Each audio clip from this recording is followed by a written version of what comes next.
어서오세요, 손님. 오늘은 손님이 커피의 양을 음미할 시간을 드리기 위해 이야기는 따로 많이는 못 나눌 것 같아요. 새로 시도하는 방식의 커피이기도 하고 손님의 반응이 어떨지도 기대가 되네요. 제가 만든 이 커피의 향에서는 공허하면서 섬뜩한 향이 나는군요. 그럼 이 커피의 향을 잘 음미해 주시고 즐겨주시길 바라겠습니다. 저는 무서운 이야기를 정말 좋아해서 읽는 것, 듣는 것, 보는 것, 모든 것을 좋아합니다. 그날은 특히 무서운 이야기를 좋아하는 사람들과 모여서 식사 모임을 가졌습니다. 이 모임에서는 같은 취미를 가진 사람들과 같은 주제를 가지고 이야기하면서 식사를 합니다. 이처럼 저에게 이렇게 행복한 일은 이 세상 어디에도 없을 것입니다. 또한 이 이야기는 제가 이 모임에 더 이상 나가지 않게 된 일을 담은 이야기입니다. 제가 속해 있던 모임은 만나는 날이 정해져 있지는 않았고 부정기적으로 시간이 맞는 사람들과 모임을 가졌습니다. 모임에 참가하는 사람은 매해마다 20명에서 30명 정도 참가했고 같은 취미를 가진 사람들이라서 그런지 스타일도 대부분 비슷했습니다. 하지만 그날은 특히 인상에 깊게 남는 처음 보는 사람이 있었습니다. 어떻게 보면 사적인 식사 모임인데 그 사람은 정장을 입고 참석한 남자였습니다. 어쨌든 평상복으로 정장을 멋있게 입고 다니는 사람도 있으니까 정장을 입는 것까지는 별로 신경 쓰이지는 않았습니다. 그것보다는 그 남자는 얼굴이 너무 어두워 보였습니다. 저는 마음속으로 어쩌면 이 남자는 블랙 기업에서 일하고 있고 정장을 입지 않으면 불안한가? 라고 생각했습니다. 아무튼 그 남자에 대한 흥미가 솟구쳤던 저는 말을 걸어볼 찬스를 보고 있었습니다.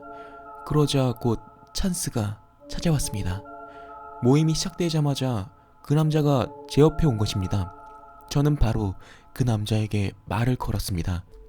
안녕하세요. 잘 부탁드립니다. 저는 녹차입니다. 녹차요? 특이한 이름이네요. 아니에요. 이 이름은 실명이 아니라 이 모임에서 사용하는 별명이에요. 그쪽이 사용하는 별명은 뭐예요? 별명이라... 저는 아직 쓰는 별명이 없어서 그냥 제 본명인 주원이라고 불러주세요. 저는 생각했습니다. 이 모임에 대해서 잘 알지도 못하면서 어떻게 여기에 온 거지? 라고 말입니다. 하지만 즐거운 모임이기 때문에 크게 신경 쓰지는 않았습니다. 그나저나 왜 정장을 입고 계시는 거예요?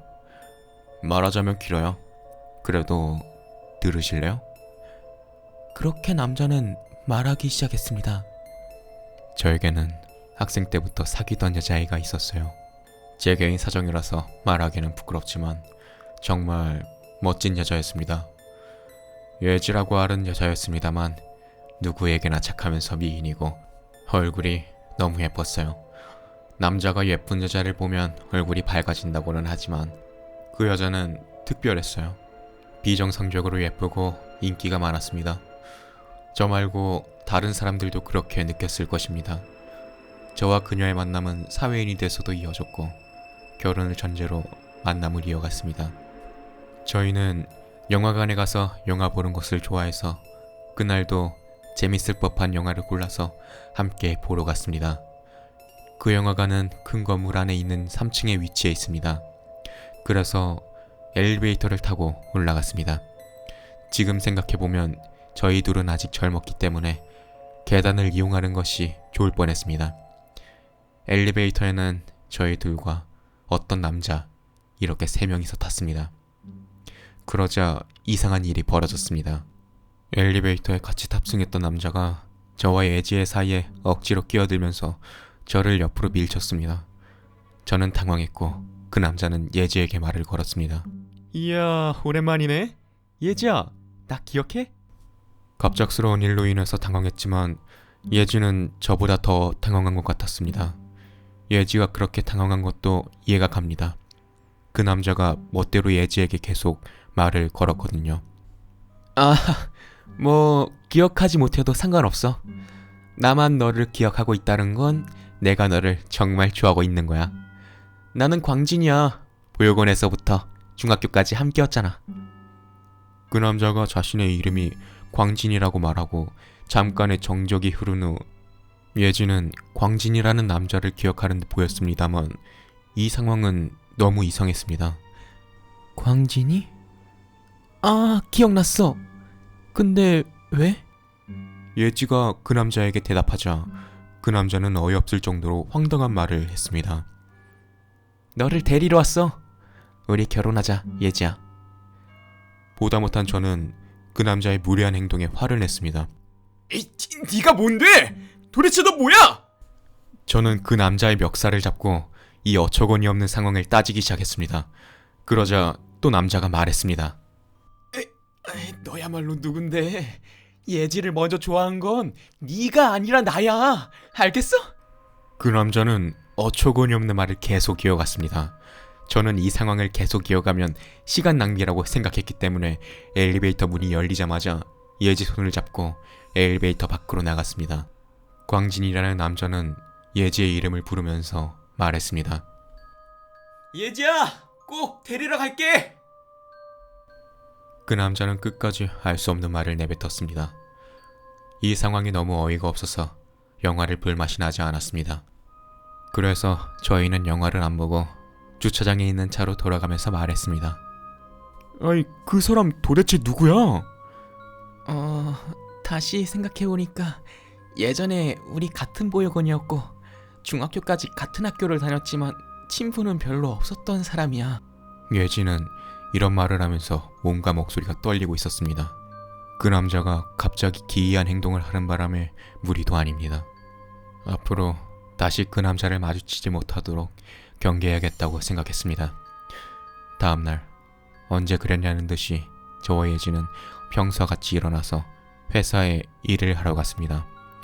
각자의 회사를 다니던 중 예지에게 메시지가 왔습니다. 주원아, 도와줘. 광진이가 회사에 있어. 그 남자에 대한 안 좋은 예감은 있었지만 이렇게 빠를 줄은 상상도 못했습니다. 예지와 저는 회사 앞의 편의점에서 만나기로 했고 저는 제 일을 내팽개치고 예지의 회사로 향했습니다. 예지의 얼굴이 점점 보이기 시작하고 자세히 보자 예지의 얼굴이 정말 창백했습니다. 그 남자 어딨어? 말이 끝나자마자 무섭게 그 남자의 얼굴이 저 멀리서 보였습니다. 아마 회사에서 매복을 하고 있었던 것 같습니다. 저는 그 남자를 보자마자 참을 수 없는 분노가 머리 끝까지 차올랐고 그 남자를 향해서 소리쳤습니다. 야, 너 도대체 뭔데 이러는 거야? 출근 시간이라서 그런지 저는 많은 사람들에게 시선이 집중되었습니다. 하지만 저는 다른 생각을 할 겨를이 없었습니다. 내가 어제 말했지? 예진이 데리러 다시 온다고. 너보다 내가 먼저 예진이를 좋아했거든? 예진이는 내 거야. 주변에 경찰이 보이자 갑자기 그 남자가 사라졌습니다. 그리고 저와 예진은 그날 회사를 쉬고 집으로 돌아갔습니다. 그 남자가 언제 또 올지 모른다는 생각에 저희 둘은 항상 겁에 질려 있었습니다. 다음 날이 되었지만 여전히 그 남자는 저희의 주변을 맴도는 것 같았습니다. 이제 잘 웃었던 예지는 잘 웃지 않았고 얼굴이 항상 어두웠습니다. 또 예지의 번호를 어떻게 알았는지 그 남자는 예지에게 계속 전화를 걸거나 메시지를 했습니다. 그래서 예지는 결국 핸드폰을 해지했습니다. 우편함을 확인해보니 어떤 우편이 와 있었습니다.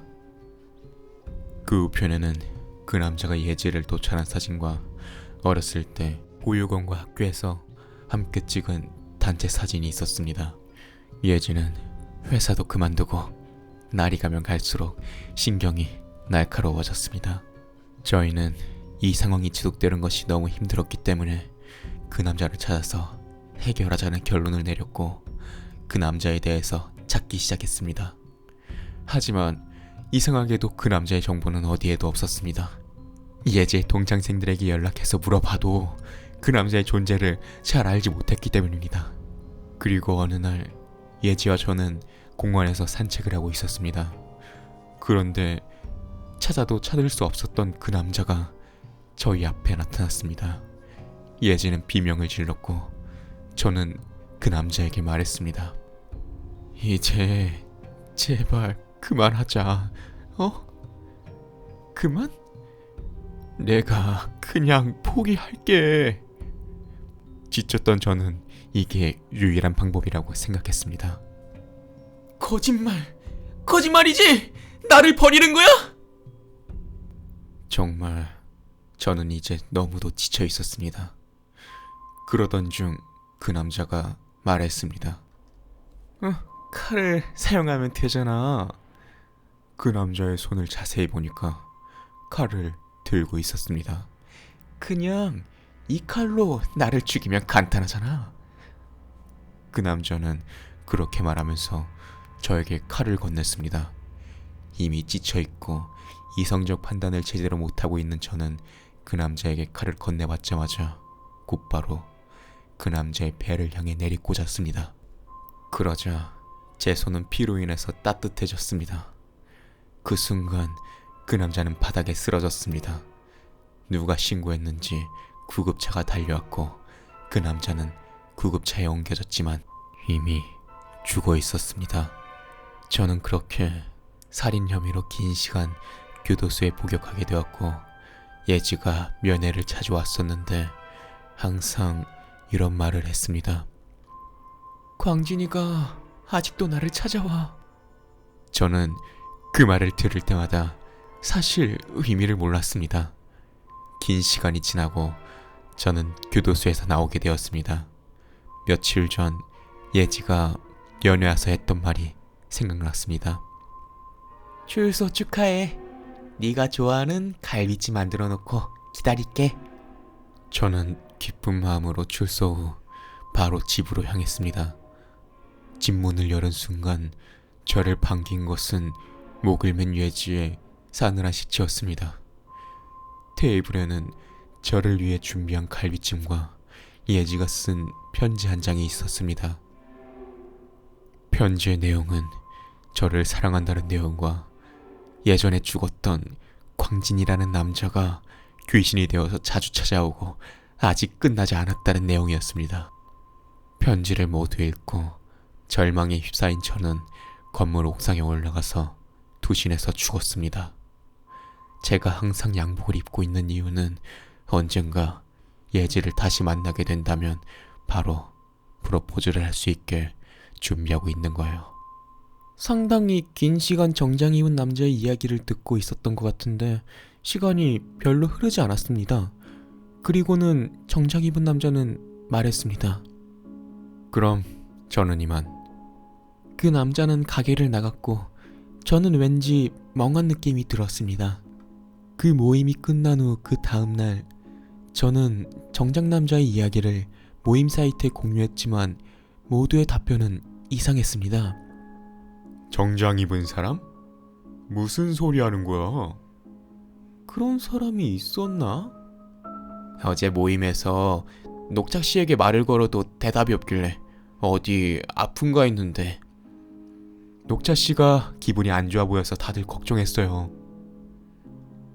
정말 이상했습니다. 그 누구도 그 정장 입은 사람을 못 봤다는 겁니다. 그리고 어제 다른 사람들이 본 내 상태는 이해가 가지 않았습니다. 그 후 저는 이 모임에 참석하지 않았습니다. 그리고 모임에서 친해진 사람들에게 이 모임에 나가지 말라고 권유했습니다. 비록 저만 들은 이야기지만 이제는 무서운 공포괴담 이야기를 주제로 하는 모임에 나가고 싶지 않습니다.